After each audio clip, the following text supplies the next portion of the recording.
orang yang pertama menjadikan fikih sebagai suatu bidang ilmu, ya, bari make kitab, ditulis gitu. Pertama nulis eta mah tadi mah secara fatwa gitu. Ilmu yang pertama ditulis, bikin suatu tulisan tentang keilmuan di bidang fikih. Nyata Imam Zaid bin Ali bin Husain bin Ali bin Abi Thalib.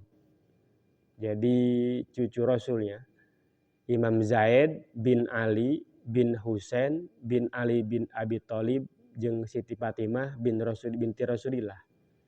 Berarti kanjeng Nabi boga anak Siti Fatimah, nikah jeung Sayyidina Ali, boga anak Husain, boga anak Ali deui, boga anak Zaid ta eta. Itu orang yang pertama mulai mengarang sesuatu tentang ilmu fikih.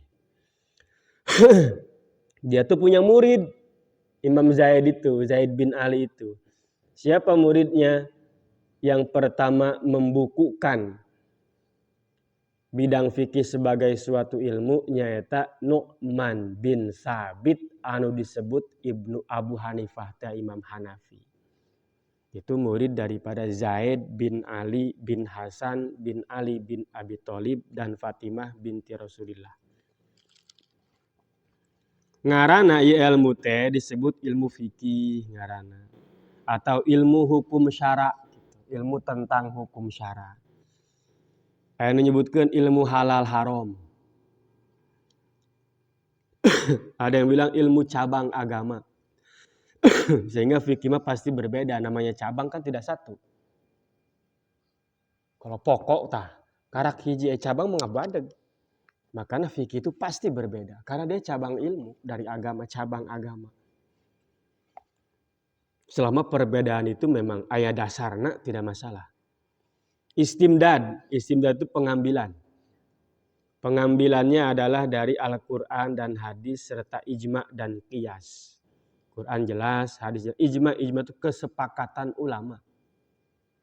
Ulama bersepakat tentang hukum sesuatu yang tidak secara tersurat dalam Al-Quran disebutkan. Kata ijma'. Ayat qiyas mencek orang analogi.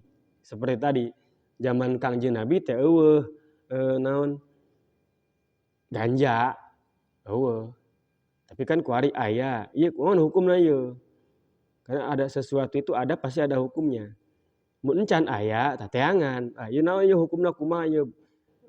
Topi miring kan eueuh aya topi nangtung.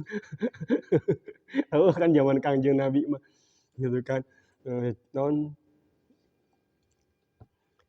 ya, adanya arak, maka dikiaskeun, dianalogikeun. Ternyata itu mirip dengan arak, maka aya kullu muskirin haram. Setiap yang memabukkan itu haram. Karena apa? Diakurkeun, dianalogikeun, dikiaskeun, diakurkeun jeung arak. Hukum syara, hukum mempelajari ilmu fikih. Ya, orang belajar ngaji ilmu fikih teh hukumna naon bagi orang masing-masing. Fardu ain, wajib. Jadi kalau kita tidak belajar dosa, terutama khususnya batang bersuci, sholat, taeta. Karena zakat belum tentu semua orang wajib zakat. Apalagi haji. Tapi yang sudah pasti semua orang harus wudu, harus sholat. Harus bersuci, harus sholat. Mun urang ieu hendak jadi padagang, atuh kudu nyaho ilmu dagang. Kumaha dagang cek fikih. Kalau kita misalkan adalah mau nikah, ya harus tahu ilmu nikah seperti apa diatur dalam ilmu fikih. Eta mah tergantung jelema endek apa moal. Kan tapi lamun toharoh mah bersuci mah dengan sholat itu mah tidak bisa tidak, dengan puasa tidak bisa tidak, itu mah harus. Maka lamun teu nyaho teu belajar gitu dosa. Sebab wajib ain, fardu ain sifatna. Yang lebih dari sekedar kewajiban itu fardu kifayah. Mana lebih dari sekedar kewajiban tadi? Orang lain pedagang tapi belajar ngaji fikih pas bab dagang atuh naon. Di Cisereh eueuh pedagang hiji-hiji acan, tetep kudu aya nu bisaeun ilmu dagang kumaha ceuk fikih. Mun eueuh nu bisaeun hiji-hiji acan kabeh doraka. Sebab fardu kifayah. Sanajan lain pedagang. Kaduhan ari pedagang mah kewajib ain kepada dia mah. karena dia berprofesi sebagai pedagang. Nah, benar. Tapi berdagang itu lain berarti profesi doang kan. Pokoknya melakukan jual beli, ketika kita ingin melakukan jual beli maka kita harus nyaho naon ieu tanah hukumna. Ja nu jual beli teh henteu sakabeh pedagang kan. Kena kabeh jadi.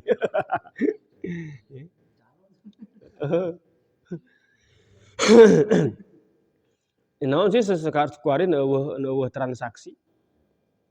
Sekarang transaksi. Kumaha transaksi online. Ayo.